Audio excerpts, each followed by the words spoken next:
तो कम से कम यहाँ ये जरूर कहना होगा कि सब कुछ ठीक हुआ, क्योंकि कोई खास खतरनाक एक तरीके से बिजली विमान पर नहीं गिरी। अब आप सोच रहे होंगे कि जमीन में अगर किसी पर बिजली गिर जाए तो उसकी दुर्गति हो जाती है, पर प्रधानमंत्री के विमान पर हवा में बिजली गिरी और सब लोग सुरक्षित हैं, तो भला कैसे?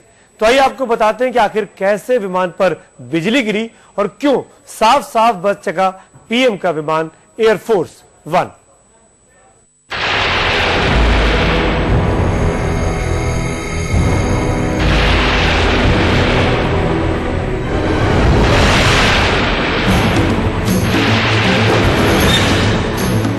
ये बिजली जिस हिस्से में गिरी उस अगले हिस्से में लगे होते हैं बेहद संवेदनशील उपकरण। ऐसे उपकरण जो कि विमान को चलाने, उड़ाने और उतारने के लिए बेहद जरूरी होते हैं। इनमें से सबसे महत्वपूर्ण होता है रडार। और जो सबसे गंभीर बात थी वो ये कि रडार के चलते इस हिस्से को ऐसी चीजों से ढका नहीं जा सकता जो बिजली के हमले से रडार को बचा सके। पर अच्छी बात यह रही कि पीएम के विमान में खास तौर से रडार पर ऐसी पट्टियां लगी थी जिन्होंने रडार और दूसरे संवेदनशील उपकरणों को बिजली के असर से साफ बचा लिया। इसीलिए विमान के एक ऑटो लैंडिंग सिस्टम में मामूली खराबी आने के बावजूद विमान आसानी से लैंड हो सका टोरंटो एयरपोर्ट में।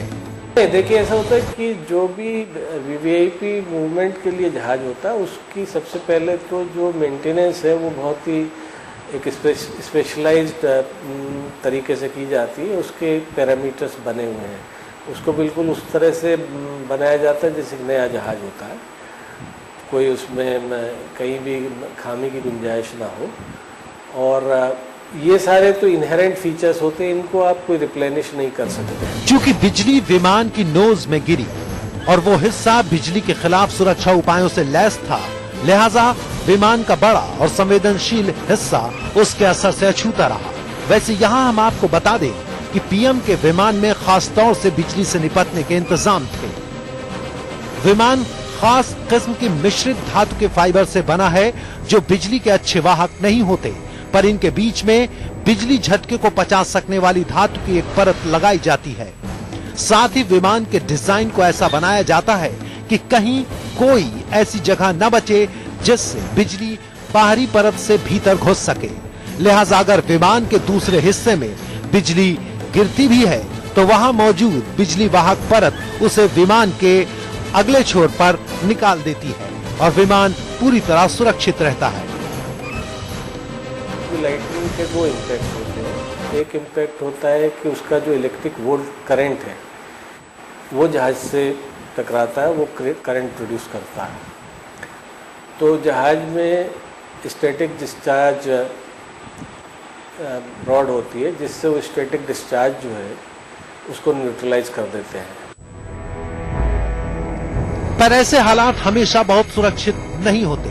तमाम सुरक्षा के बावजूद बिजली गिरने की हालत में विमान की कंप्यूटर व्यवस्था पर असर पड़ सकता था। विमान की एसी व्यवस्था चरमरा सकती थी। विमान में बिजली की व्यवस्था पर असर पड़ सकता था।